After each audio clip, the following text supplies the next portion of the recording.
Alors, comment allez-vous? J'espère que ça va très bien. C'est toujours avec beaucoup de plaisir que j'échange. Vous faites vraiment du bien. C'est bon? Ça va? Chez vous, ça va? Là-bas, on n'a pas encore renversé le président. Vous attendez quoi? Ah.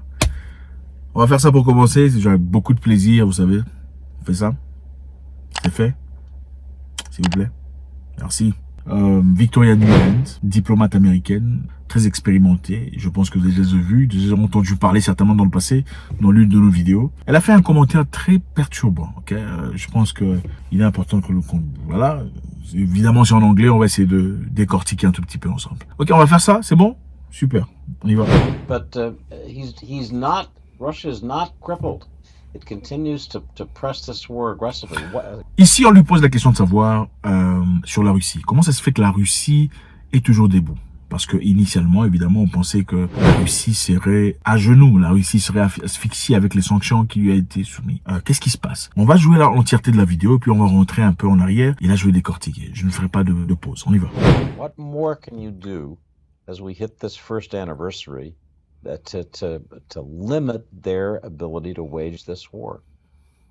So when you see the sanctions package that's going to be announced not just by the U.S., but by all the G7 countries tomorrow, it focuses very, very intently and intentionally, David, on sanctions evasion.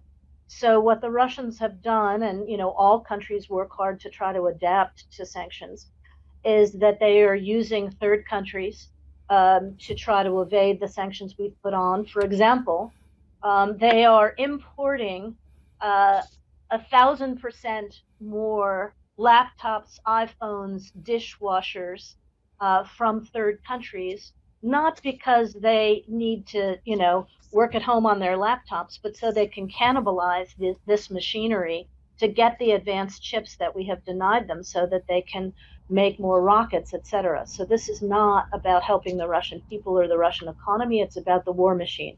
So we will clamp down on that evasion. Starting tomorrow, we will clamp down on more Russian banks that have been evading sanctions. And we will be much clearer about the fact that even as Russia has kept its oil on the world market, it is making a fraction of the profit that it used to make off of it. And we will clamp down on some of the middlemen who are flipping back money to the Russian government as well. Alors, d'accord, on a bien suivi ce qui a été dit. Maintenant, on va essayer de faire un commentaire là-dessus, d'accord? On y va. But he's not. Russia's not crippled.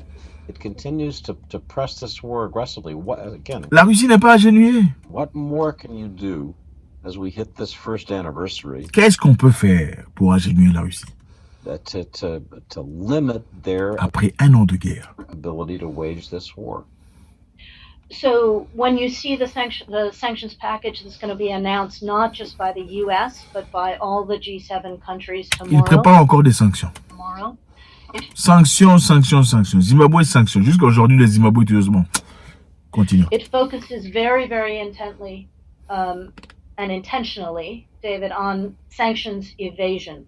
So what the Russians have done, and all countries work hard to try to adapt to sanctions, is that they are using third countries to try to evade the sanctions we've put on. For example. Donc la Russie, comme la plupart d'autres pays qui sont sanctionnés, se sert de pays tiers. Maintenant, on va suivre quel genre de pays tiers on parle ici.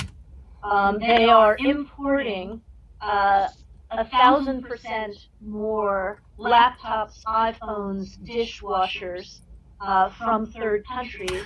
Ils importent beaucoup plus de laptops, de iPhones et de dishwashers, c'est quoi en français? Machine à vaisselle, c'est ça, non? Ils importent de pays tiers pour chercher des chips.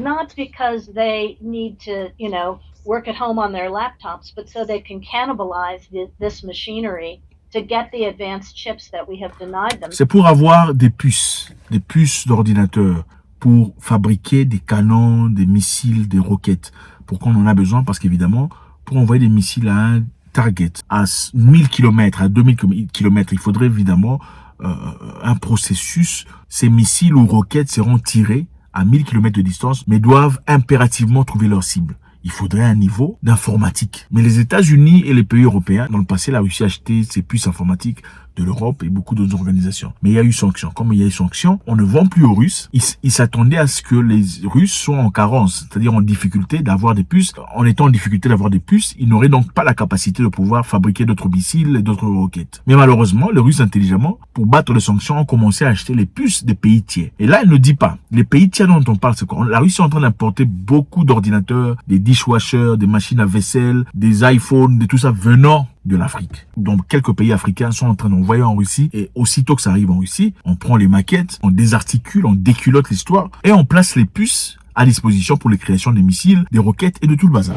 So that they can make more rockets, etc. So this is not about helping the Russian people or the Russian economy, it's about the war machine. So we will clamp down on that evasion. Bon, ils vont asphyxier à cette évasion, en tout cas à cette manipulation, d'après eux, ce commerce entre les pays tiers, dont il s'agit de l'Afrique, il y a aussi la Chine. Ils vont asphyxier ces pays-là pour pas que la Russie ait ce que la Russie a besoin pour faire la guerre. Starting tomorrow, we will clamp down on more Russian banks that have been evading sanctions. And we will be much clearer about the fact that, you know, even as Russia has kept its oil on the world market, it is making a fraction of the profit that it used to make off of it, and we will clamp down on some of the middlemen who are flipping back money to the Russian government as well. Voilà, donc les gens au milieu qui sont en train d'envoyer ou de permettre de l'argent, d'envoyer de l'argent ou de permettre le flot de la créativité à la Russie seront aussi victimes de ces sanctions américaines. Alors les amis, on va essayer de comprendre. Victoria Nuland, c'est qui Victoria Nuland? Victoria Nuland, c'est une diplomate américaine très expérimentée. D'ailleurs, dans les années 2014, en Ukraine, il y avait un président à qui on avait offert beaucoup d'argent pour s'approcher de l'Europe. En même temps, la Russie a aussi offert beaucoup d'argent. Et il a fait le choix vers la Russie, en se penchant vers la Russie. L'Europe n'a pas aimé ça, les Américains n'ont pas aimé ça. On a envoyé Victoria Nuland et d'autres sénateurs américains qui sont arrivés en Ukraine à l'époque. Mike Pence, l'ex-candidat à la présidentielle, sont partis en Ukraine discuter avec les Ukrainiens. Ils ont créé une révolution. Il y a eu presque la guerre en Ukraine. Et c'est là qu'on a renversé, on a fait un coup d'État en Ukraine pour renverser le président à l'époque. C'est Victoria Nuland qui a organisé tout ça. Victoria Nuland est très récemment partie au Niger, demander de discuter avec le gouvernement militaire. On a accepté de la voir. Après avoir discuté avec les nouveaux hommes forts du Niger, elle a aussi demandé de parler à M. Bazoum. Ouais. Donc tu vas chez les gens, ou viens à peine d'avoir un coup d'État, tu discutes avec les gens au pouvoir, et puis tu dis, bon, je veux aussi parler avec l'ex-président. Pourquoi? On lui a dit non, malheureusement. Elle a dit, ok, respectueusement, je respecte votre décision. Ils ont bien fait de refuser qu'elle parle avec Bazoum. Victoria Nuland dit ici, clairement, c'est elle qui, en tout cas quand il s'agit de tout ça là, c'est elle qui fait ça. Elle dit ici, leur objectif est d'asphyxier tous ces pays, tous ces middlemen qui sont en train d'aider la Russie à continuer la guerre. Et en l'occurrence, on parle ici de pays africains, pas vraiment de la Chine, parce que la Chine est aussi forte. On parle aussi de third countries, mais elle ne peut pas dire le nom. Ce sont les pays africains qui sont en train d'envoyer en masse des ordinateurs, tout ça, à la Russie pour permettre à ce que la Russie fasse la guerre. Je dois vous rappeler ici, les amis, que au début de la guerre, l'Occident a demandé à l'Afrique de voter contre la Russie. Et beaucoup d'Africains ont refusé. Vous vous en souvenez? Évidemment, quand vous avez deux groupes de personnes, un groupe vous a terrorisé, persécuté dans le passé, vous a pris en esclavage, vous a chicoté, en colonisation, tout le bazar, et un autre groupe de personnes qui ne vous a jamais rien fait. Ils sont en trouble, ils sont en discussion. D'ailleurs, je vous rappelle, en Afrique du Sud à l'époque, pendant qu'il y avait encore l'apartheid qui a duré jusqu'en 1994. 94 en Afrique du Sud, les blancs et les noirs ne se mélangeaient pas, ils se mariaient pas, sinon on t'arrête, on te jette en prison. Oui. 94, le noir ne pouvait pas boire de l'eau dans un... Oui, avec les blancs. Ah bah, attendez, en 94, les gens comme vous ne pouvaient pas aller dans les toilettes avec... Non, vous allez en prison. Et pendant cette époque, l'Occident soutenait le gouvernement dominant en Afrique du Sud. Mais les Russes étaient contre. Les Russes ont aidé les gens de l'ANC, c'est-à-dire le groupe de Mandela, à résister. On leur a envoyé des munitions, de l'intelligence, des formations pour résister. Alors, je pense qu'il est tout à fait normal, pas seulement en Afrique du Sud, en Angola aussi et certains autres pays. Il est tout à fait normal, en tout cas en guise de reconnaissance et de l'histoire, que les gens se penchent d'une certaine façon. C'est lui qui t'a déjà tapé dans le passé, il t'a cassé la machin, par rapport à celui qui t'a rien fait. Qui tu vas faire confiance?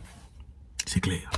Maintenant là, on vous dit, préparez-vous. Parce que puisque la Russie n'est pas par terre, c'est à cause de vous. Parce que vous envoyez des ordinateurs usés, des machins histoire, des machines à laver, qui permet à ce que la Russie continue à faire ses roquettes, ses machins histoire, tout le bazar. Ici, je vous rappelle encore qu'au début de la guerre en Ukraine, les États-Unis avaient envoyé des diplomates en Afrique pour venir essayer de négocier les Africains, leur dire, essayer d'échanger. Pendant que les Africains n'ont pas fait ça, il y a une dame comme vous là, comme ça, qui est venue en Afrique disant, tout celui qui va commercer, échanger avec la Russie, sera en train d'enfreindre les sanctions et subira les sanctions aussi. Vous vous en souvenez? Les gens n'ont pas aimé ça. Naledi Pandor a même recadré un diplomate américain qui venait lui disant si vous venez pour nous impressionner, pour nous intimider, on n'acceptera pas. Heureusement que monsieur n'a pas essayé de m'intimider, on n'acceptera pas d'être intimidé. On peut pas le dire ouvertement parce qu'évidemment, les Américains ont besoin de soutien de l'Afrique. Alors ils peuvent pas dire qu'on va s'attaquer à l'Afrique. Ils peuvent seulement dire les pays tiers qui sont en train d'aider la Russie subiront les conséquences. C'est une façon très ouverte, très floue d'envoyer un message clair. Faites-moi savoir ce que vous en pensez, les amis, c'est toujours avec beaucoup de plaisir. Est-ce que les Africains sont obligés de prendre part ou de choisir un camp? Est-ce que les Africains ne doivent pas vendre ce qu'ils ont à vendre pour survivre après toutes ces années de difficultés, de misère, parce que monsieur là-bas n'est pas content? C'est toujours avec beaucoup de plaisir. Je sais que vous êtes des gens très intelligents. Faites-moi savoir ce que vous en pensez. C'est toujours avec grand plaisir qu'on vous lit. God bless.